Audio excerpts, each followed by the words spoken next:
گھر پر جادو ہونے کی 20 نشانیاں: جاگنے کے بعد جسم کا درد کرنا، بہت تھکاوٹ محسوس کرنا، طبیعت میں چڑچڑا پن ہونا، چھوٹی چھوٹی باتوں پر غصہ آنا، رشتہ داروں اور گھر والوں سے اچانک جھگڑے پیدا ہو جانا، بعض لوگوں کے چہرے برے نظر آنا، ان کو دیکھتے ہی نفرت پیدا ہونا۔ بسم اللہ الرحمن الرحیم۔ شیطان انسان کو جن راہوں سے گمراہی کی طرف لے جاتا ہے ان میں جادو و زری عمل ہے، جسے خالصاً شیطانی عمل قرار دیا گیا ہے۔ جادو کے لیے عربی زبان میں سحر کی اصطلاح کی جاتی ہے۔ قرآن و سنت میں سحر یعنی جادو ایسے عمل کو کہا جاتا ہے جس میں شیاطین کو خوش کر کے ان کی مدد حاصل کی گئی ہو۔ پھر شیاطین کو راضی کرنے کی مختلف صورتیں ہیں۔ کبھی ایسے منتر اختیار کیے جاتے ہیں جن میں کفر و شرک کے کلمات ہوں اور شیاطین کی مادہ سرائی کی گئی ہو جس سے شیطان خوش ہوتا ہے۔ کبھی ایسے اعمال اختیار کیے جاتے ہیں جو شیطان کو پسند ہیں،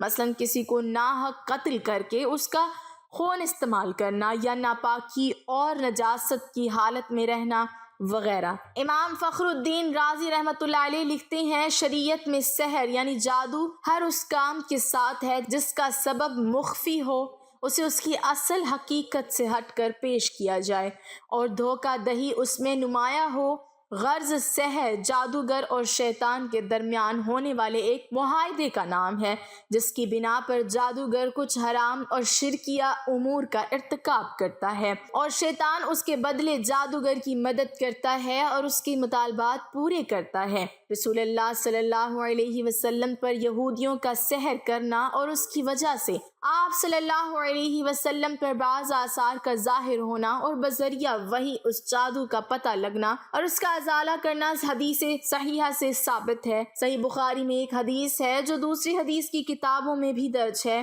کہ ایک موقع پر نبی اکرم صلی اللہ علیہ وسلم بھی جادو کے اثر میں رہے۔ حضرت زید بن ارقم سے روایت ہے کہ ایک یہودی نے نبی اکرم صلی اللہ علیہ وسلم پر جادو کیا۔ جب آپ صلی اللہ علیہ وسلم نے اس کے اثرات کو اپنے اوپر محسوس کیا تو جبرائیل علیہ السلام تشریف لائے اور سورۃ الفلق اور سورۃ الناس، جن کو معوذتین کہتے ہیں، وحی کی گئی۔ پھر جبرائیل علیہ السلام نے آپ صلی اللہ علیہ وسلم سے کہا کہ یقیناً ایک یہودی نے آپ صلی اللہ علیہ وسلم پر جادو کیا ہے اور اس کا طلسم فلاں کنویں میں رکھا ہوا ہے۔ نبی اکرم صلی اللہ علیہ وسلم نے حضرت علی کو بھیجا کہ وہاں سے وہ طلسم لے کے آئیں۔ وہ اسے لے کر واپس آئے تو آپ صلی اللہ علیہ وسلم نے حضرت علی رضی اللہ تعالیٰ عنہ سے فرمایا کہ اس کی گرہوں کو ایک ایک کر کے کھولیں اور ہر گرہ کے ساتھ ان صورتوں میں سے ایک ایک آیت پڑھیں۔ جب انہوں نے ایسا کیا تو آپ صلی اللہ علیہ وسلم یوں اٹھ کھڑے ہوئے گویا وہ پہلے بندھے ہوئے تھے۔ آپ صلی اللہ علیہ وسلم نے فرمایا کہ جو شخص نجومی کے پاس جا کر اس سے کوئی بات پوچھے تو 40 دن تک اس کی نماز قبول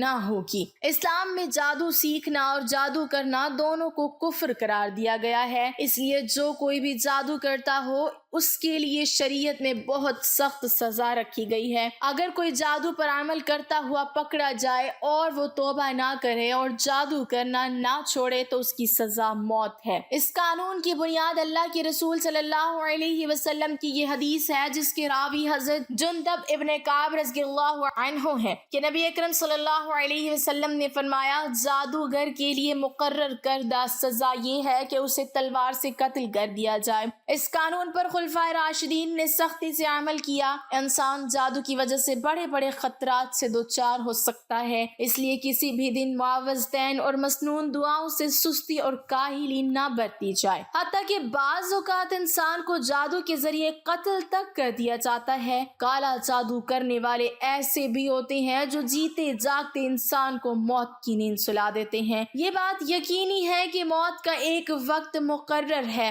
اور وہ اسی وقت مقررہ پر ہی آئے گی، لیکن جس طرح ظاہری طور پر انسان کا قتل ہو جانا سبب کا درجہ رکھتا ہے، اسی طرح جادو کے ذریعے بھی سبب کے درجے میں قتل کیا جا سکتا ہے۔ از روئے شریعت کسی پر جادو کرنا یا کرانا کفر ہے اور اس کا کرنے والا اور کرانے والا دونوں دائرہ اسلام سے خارج ہیں۔ اگر کسی مسلمان نے یہ عمل کیا یا کرایا تو اسے چاہیے کہ فوراً اپنے ایمان کی تجدید کرے، اور اگر وہ شادی شدہ ہے تو اپنے نکاح کی بھی تجدید کرے۔ مختصر یہ کہ جادو خالصاً ایک شیطانی عمل ہے جس سے بچنا، دور رہنا اور مکمل اجتناب کرنا ایمان اور شریعت دونوں کا بنیادی تقاضا ہے۔ جادو جب بھی کسی انسان پر ہوتا ہے تو اس کی واضح علامات ہوتی ہیں۔ بہت کم ہی ایسا ہوتا ہے کہ کسی پر جادو ہو اور اس میں کوئی علامت بھی نہ پائی جائے۔ یاد رہے کہ یہ علامات بکثرت بار بار ظاہر ہوتی ہیں۔ جادو کی علامات ہر مرحلے میں مختلف ہوتی ہیں۔ نیند میں جادو کی علامات میں سے چند ایک یہ ہیں: نمبر 1 ہوا میں اڑنا، نمبر 2 سمندر پہاڑ دیکھنا، نمبر 3 درندے، شیر، کتا، جنگلی جانور، سانپ، بچھو، چھپکلی، بلی، قربانی کے جانور اور بڑا گوشت دیکھنا، بندر، بیل، اونٹ، خنزیر وغیرہ کو دیکھنا، نمبر 4 نیند میں رونا، چیخنا یا ہنسنا، آوازیں دینا، جھٹکے لگنا جیسے کسی نے پکڑ کر ہلایا ہے، کسی کو اپنا پیچھا کرتے ہوئے دیکھنا اور خوف زدہ ہو کر بھاگنا، نمبر 5 برہنہ مناظر دیکھنا، یہ کسی کو جنسی زیادتی کرتے محسوس کرنا، ڈراؤنی شکلیں دیکھنا، خود کو بلند جگہ سے گرتا دیکھنا، نیند کا کچا ہونا، رات کو نیند کا نہ آنا، نیند میں سختی کے ساتھ ہونٹ چبانا، انسانی غلاظت دیکھنا، نمبر 6 قبریں، مردے دیکھنا، کھنڈرات میں خود کو دیکھنا، ویران جگہوں پر دیکھنا، اونچے، لمبے یا چھوٹے قد کے سیاہ رولے دیکھنا، جاگنے کے بعد خواب بھول جانا، نمبر 7 سوتے میں دیکھنا کہ اسے کوئی چیز کھلائی جا رہی ہے اور جاگنے کے بعد اس کو محسوس کرنا کہ کچھ کھایا ہے، نمبر 8 عیسائیوں کے گرجے، صلیب کے نشان اور پادری وغیرہ یا کسی مخصوص دین کے شعار دیکھنا۔ جاگتے ہوئے جادو کی علامات یہ ہیں: نمبر 1 جاگنے کے بعد جسم کا درد کرنا، بہت تھکاوٹ محسوس کرنا،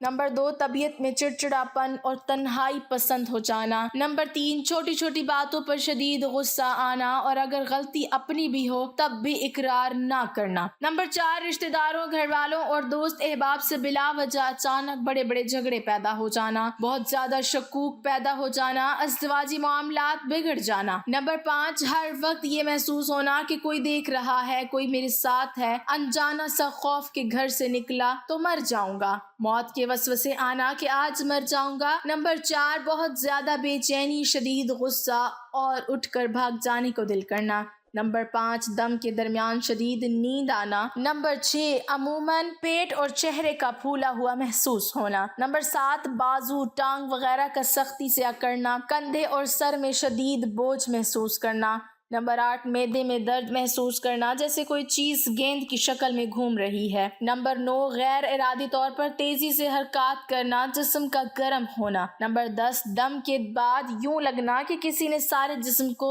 ڈنڈے سے پٹائی کی ہے یا اپنے آپ کو بہت ہلکا پھلکا اور خوشگوار نہ لگنا، بے چین رہنا، نمبر 12 ایسا محسوس ہونا کہ کوئی آوازیں دے رہا ہے، نمبر 13 جسم میں کٹ لگنا، خون کی چھینٹیں گرنا، جسم پر بال نظر آنا، بالوں اور کپڑوں کا کٹنا، آنکھوں کے سامنے دھاگے، بال، سانپ وغیرہ نظر آنا، نمبر 14 بہت سخت بدبو کا محسوس ہونا، منہ سے یا جسم سے، پیٹ میں بہت زیادہ گیس کا ہونا، نمبر 15 کاروبار کا اچانک بند ہو جانا، نمبر 16 بعض لوگوں کے چہرے برے نظر آنا، ان کے دیکھتے ہی نفرت کے جذبات پیدا ہونا یا کسی ایک شخص کی نہ چاہتے ہوئے بھی بے دام غلامی کرنا، نمبر 17 رشتوں کا آنا لیکن بلا سبب بات کا ٹوٹ جانا، نمبر 18 ایام میں بے ربطگی ہونا، نمبر 19 ایسا محسوس ہونا کہ کسی نے سوئی چبھوئی ہے، اس کی تکلیف کا محسوس کرنا یا یوں لگنا جیسے کسی نے سر میں کوئی ٹھنڈی باریک نوکیلی چیز داخل کی ہے، اگر مریض جسمانی طور پر بیمار ہو اور ڈاکٹر اس کی بیماری کے بارے میں حتمی رائے نہ دے رہے ہوں، ہر ایک کی رائے مختلف ہو اور ڈاکٹر رپورٹ کلیئر نہ ہو تو یہ بھی جادو کی واضح نشانی ہے، کبھی مریض میں ان علامات میں سے کوئی علامت بھی نہیں پائی جاتی اور یہ شاذ و نادر ہی ہوتا ہے، ایسے شخص کی علامات دم کے درمیان زیادہ واضح ہوتی ہیں، دم کے درمیان کی علامات یہ ہیں: نمبر 1 دم کرنے والے کے چہرے کو بدنما دیکھنا یا اس سے خوف کھانا یا موذی کا خیز صورت دیکھنا، نمبر 2 دم کے درمیان جسم میں چونٹیاں چل مسلسلتی محسوس ہونا۔ نمبر 3 شدت سے رونے یا کہکے لگانے کو دل کرنا۔